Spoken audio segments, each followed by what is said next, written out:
Hello，大家好，我 Miss Carrie 啊。咁今集咧就會同大家分享咧有關量子與突破。咁量子係咩意思咧？係量子力學嘅應用同突破。因為當我好多學員咧加入咗喺我嘅訓練裏面嘅時候咧，都會出現嘅現象嘅，就係突破個人單日收入記錄啦、單月收入記錄啦、單年嘅生日記錄啦、單月就或者係人生最高紀錄啦。咁我哋好多嘅學員咧都突破咗佢人生嘅最高嘅收入記錄嘅。咁譬如我有個學員啦，佢想每個月持續係10萬蚊美金一日，佢做6年同一個項目咧，佢最高嘅紀錄咧都係每一日咧賺5萬蚊美金嘅啫。咁佢好想就係突破咧賺10萬蚊美金一日。咁佢咧就試過好多方法都唔得，最後尾嚟到我哋呢一個嘅訓練裏面咧，佢咧就連續咧係十幾廿日咧都係突破咗10萬蚊美金一日啦，跟住再重操翻再做翻生意，做翻呢一個嘅項目嘅時候咧，又試突破咧另一個10萬，咁所以佢已經由5萬蚊美金一日嘅人生最高紀錄咧突破到去10萬啦。咁只係通過咧2個月嘅時間已經突破咗呢一個嘅樽頸位，而呢個樽頸位咧其實咧都已經掙扎咗咧6年嘅。佢6年嚟佢都係即係一路人生做咗呢個項目6年啦，佢一路都去想咧10萬蚊美金一日嘅。咁跟住我另外亦都有好多學員啦，就係譬如話佢做嗰啲短炒啦、黃金啊、期指啊、期權啊、美債美股啊等等啦嚇。股票啊等等啦，咁佢咧即係都係有好多咧，即係突破咗個人嘅單日收入啦、單月收入啦，係啦，或者年收入啦等等啦。做生意都會嘅喎，即係佢最高紀錄咧係賺2萬幾蚊一日嘅，咁佢後尾突破咗，連續幾日都試過6萬幾蚊啦咁樣樣。咁點解會發生呢啲現象咧？原因就係咧，因為我哋好想突破位，突破唔到咧，係 cap 住咗。咁你話咩位 cap 住咗咧？有部分咧可能嚟自於你原生家庭即係好似一般你哋聽到嘅就係潛意識清洗啊，咁你好多催眠嘅老師做催眠嘅，咁佢哋都可能會運用呢個技巧嘅。但係深層一啲咧，有機會咧係唔係你現世裏面見到嘅，係你家族基因遺傳。咁呢個咧就牽涉啦 epigenetic 表觀遺傳學啦，係啦。咁呢一個咧就係有關你嘅遺傳基因裏面嘅記憶。係啦，咁呢個咧都唔係咩業力，因為業力呢一個字眼咧，其實係個比較宗教術語，係啦，即係話嗰啲咩叫做家族業力嚇，咁我其實唔係好知係啲咩嚟嘅，呢一啲係比較 spiritual 嘅，但係我同你講咧係一個科學，佢係源自於咧基因遺傳裡面嘅記憶。咁遺傳記憶係乜嘢咧？譬如話馬騮仔佢一出世，佢媽媽拍佢兩下 pat pat，佢就會點啊？向上爬樹噶咯喎。咁人唔會㗎係嘛？人你打佢 pat pat，佢會喊咯。見到有嘢食好得意，BB 仔會笑啦。但係 BB 仔係兩手硬硬係咪？兩腳硬硬。人類係會唔會爬樹㗎？唔會。原因係喺我哋嘅基因記憶裏面咧，我哋冇爬樹呢個記憶，但係馬騮仔佢有啦，係嘛？咁所以你見到咧呢一個咧唔係遺傳或者叫做遺傳業力嚇，家族業力唔係呢啲，係一個科學嘅，係一個基因遺傳裡面嘅記憶，而呢個記憶咧係通過基因帶到落去我哋嘅身體裡面㗎。咁所以咧，當我哋去諗鍾意食乜啊、做乜啊，咁其實唔係真係你一個人嘅事。當我哋有我哋嘅意識啦，我哋有我哋嘅諗法啦，好多時都會承繼咗我哋家族親戚朋友啊、姨媽姑姐啊等等一啲嘅遺傳基因㗎。所以你會聽過咧，中國人有一句諺語係咩啊？外生多似舅。點解外生多似舅會有咁嘅言語呢？有冇諗過啊？原因呢啲就係正正係基因嘅記憶嚟㗎。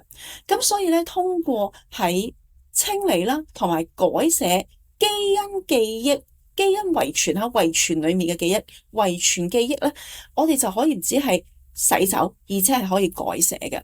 咁所以咧，呢一個係好深層啦。咁另外再有另一個領域咧，就係我哋講嘅無限意識。無限意識咧就係牽涉住你嘅直覺力啦、心靈嘅部分。咁而呢一個咧，亦都會係牽涉咗一個咧超越咗我哋認知部分嚇。有所謂有一部分咧係平衡宇宙嘅自己啦，等等。咁所以咧，當我嘅學員咧入到嚟咧，通過意識重塑一系列嘅操作咧，佢哋就會好容易改寫到佢哋嘅基因嘅記憶，咁亦都唔覺意，好似點解我會轉咗嘅咧？唔覺意，啲朋友話我嘅氣質唔同咗嘅，好似氣場唔同咗嘅等等。咁最重要咧，其實就係透過結果去印證呢件事。咁所以當個學員入到嚟，佢哋有部分可能就係好似$50,000一日就係我以前最高峰賺嘅錢啦。佢想突破到$100,000唔得嘅，咁但係佢入到嚟通過7個月咧，佢唔止咧做咗2圈呢個$100,000一日啦，連續10幾20日$100,000一日啦嚇，而且咧就做咗2個月嚇，分別單月2次嘅美金月球人，即係話咧1個月淨賺美金100萬，另一個月咧係$150,000。咁而美金月球人咧，正正就係佢一路以嚟，即係當佢賺到錢之後嘅夢想嚟㗎。唔覺意就喺8個月裏面咧，做咗2次單月2次嘅美金月球人，一次$100,000，一次$150,000。咁你就見到個威力好大嚇。咁我呢個學員從來都未試過做同一個項目6年都未試過，佢好想發生呢件事，咁就即係相對咧係用一個即係比較科學化嘅方式咧就發生咗啦。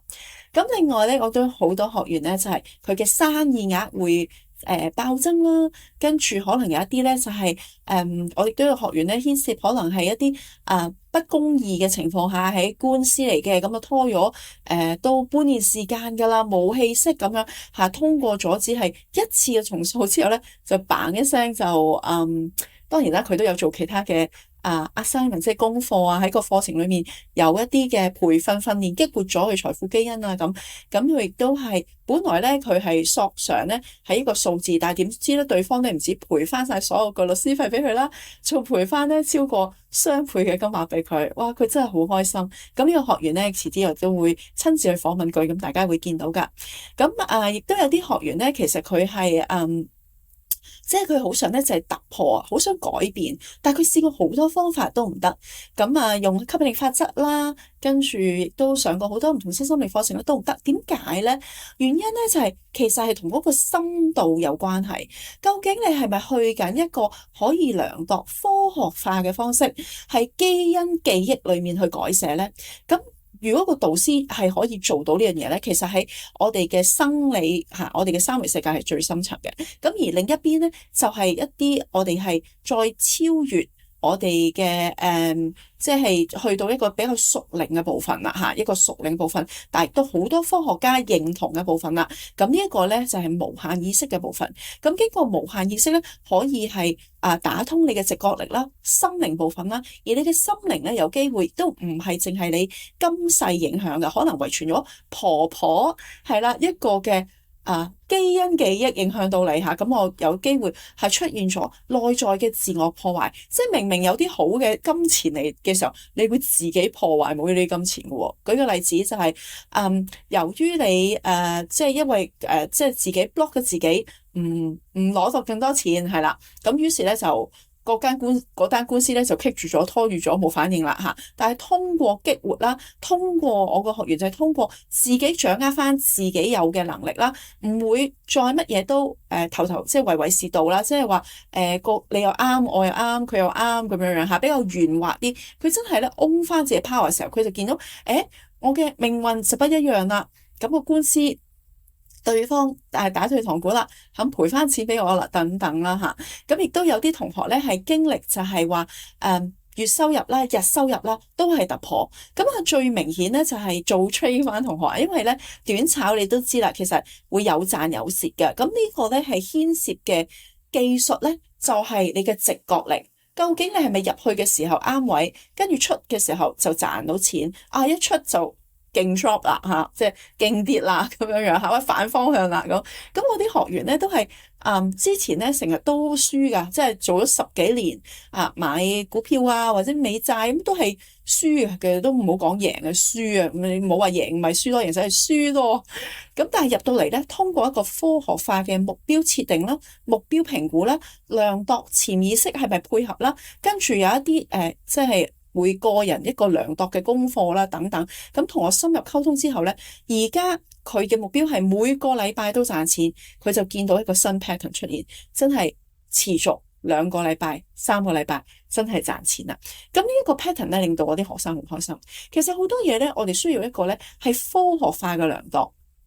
係啦，咁俾你咧個心裏面有底實啦，你就知究竟發生咩事咧？當然另一邊咧，我哋嘅頭腦都需要知識嘅，所以當你加入去培訓之後咧，你就會用一個宏觀嘅角度去明白我哋嘅時代係點樣運作，同埋點樣有一個量子 quantum mechanic 量子嘅力學方面嘅應用，用時代論啦，有啲時代會特別出得多偉人或者係哲學家嘅，係嘛？有啲時代咧就係整個世界嘅大變革，譬如工業革命嘅時代，係啦。咁嗰個時代同我哋，其實我哋而家咧又係進入咗一個新時代嘅，大家多多少少都感受到係咪 AI 時代係啦，好多嘢轉緊啦。咁而另一邊有世界好多可能有好多嘅戰爭啊嗰啲嘢，呢度講緊啲咩咧？其實我哋嘅世界轉變中，咁所以如果咧你想儲備或者裝備自己咧，成為一個前瞻性多一啲嘅人，而唔係咧永遠都係做後知後覺，因為咧人咧其實係有三種狀態嘅啫，